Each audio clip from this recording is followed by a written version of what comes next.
Okay, same thing as left. Alright, I'm putting a stop to this.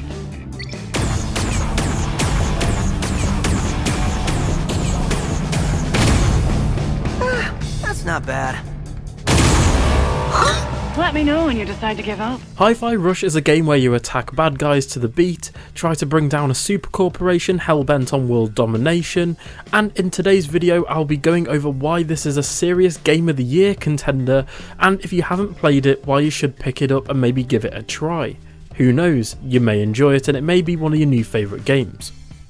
Lockhart QT.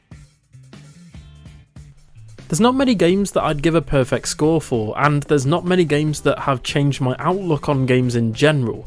Some games that have done this for me have been Breath of the Wild, Mass Effect 2, Persona 5 and Super Mario Galaxy. These are some of my favourite games of all time. But for me, these games all had one thing in common. They made me fall in love with their respective series and genres, and they kept a smile on my face all the way through.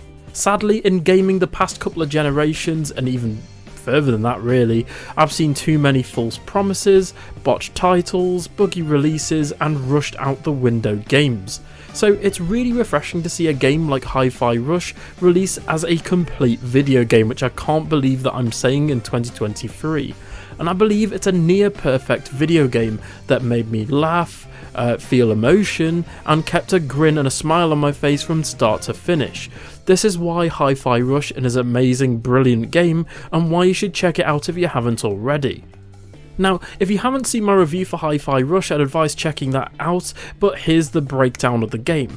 Hifirush is a game where you play as Chai, a wannabe rock star who gets infused with a robotic arm and an iPod shuffle in his chest that makes everything sync up to the beat.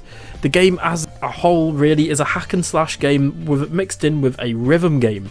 Now, for me, rhythm games are usually quite short, they're sort of like 5 to 10 hours. Well, this game actually pushes that out, as it's really, if you sort of steamroll the game, it's sort of 15 to 20 hours, but if you go and do everything, it's a lot more.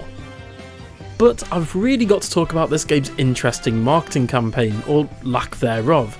The game was just dropped during an Xbox Bethesda Direct and shadow dropped the next day, which was great. It's being spread around through word of mouth and great review scores getting mainly 10s and 9s, but for me I feel like the game hasn't reached the audience it does, but to be fair it did actually outsell Forspoken on both Steam as well as digital releases, because this game actually doesn't to this day have a physical release, and I hope it does one day. The game was developed by Bethesda and the devs behind the Evil Within games, and there's even loads of references to Evil Within and their other projects within the game, as well as the studio's mascot. The game functions like Devil May Cry and Bayonetta, with timing all actions to the rhythm of the background music and the overall beat. The game features one of the best soundtracks I've ever heard in a video game, and if you're worried about copyright, you know, if you're streaming the game or playing it on YouTube, it even has a streaming mode that essentially swaps out the third-party music for original songs that sound quite similar. And for me, even the original soundtracks it's just amazing from start to finish, but those third-party musics, like songs, are just amazing. The game features songs by The Prodigy, Nine Inch Nails and much more, plus the fact that again every background element including lighting, background characters, stationary objects move in time to the beat, as well as Chai. When you're idle, his idle animation is essentially him clicking and moving in time with the beat. The characters are also some of the best characters I've seen for a long time. 808 is really cute and he's a cat, and yes, you can indeed pet him. Peppermint is a more in-depth character with a decent backstory and has a brilliant back and forth with the main character Chai. Speaking of the main protagonist Chai, he starts out as this like cringe-inducing wannabe rock star, but then mellows out into a well-rounded protagonist by the end of the game, and it makes you fall in love with him pretty early on.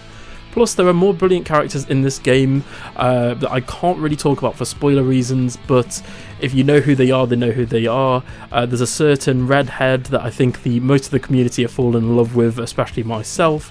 But for me, my only worry with this game is that in an industry of overpriced, rushed, buggy releases, hidden gems like Hifirush will go under the radar and be sadly missed. Seriously, if you haven't thought about it yet, I'd strongly recommend this game. It's a well-polished title, and it's actually really cheap, costing around £24 on Steam, and around $30 as well. And it's even cheaper on the Epic Game Store as well, and the game is on Xbox Game Pass, meaning that you can pay like a month subscription, which is what, like £10, $10, I'm not really too sure on the conversion rate as I'm from the UK. You can essentially play the game and cancel your subscription after you 100% the game, because let's be honest, it's not going to take you a month to play this game. But overall, Hifirush is just amazing. You've got loads of combos, loads of collectibles, which was really nice, and this game really reminded me of sort of PS2 and early PS3 titles, where it's got great platforming, it's got great music, great characters, it's got this amazing cel-shaded art style that looks like it's been ripped straight out of a cartoon / comic book. And again, the character design is amazing. The game has a really nice difficulty where it's not too hard, but it's also not too easy either. Obviously you can pick the game, I think it has like an easy and narrative difficulty, but there's also a difficulty where essentially you have to keep going in time with the beat. Essentially, if you miss a beat, you die, and it's like a really difficult mode that you get for beating the game. And you actually get a special end credit scene for essentially 100% in the game, which was really nice. They didn't have to go that far. And this game even reminds me of titles like the older LEGO Star Wars titles, having loads of collectibles from start to finish. You have loads of cosmetics, and you can actually dress all the characters up.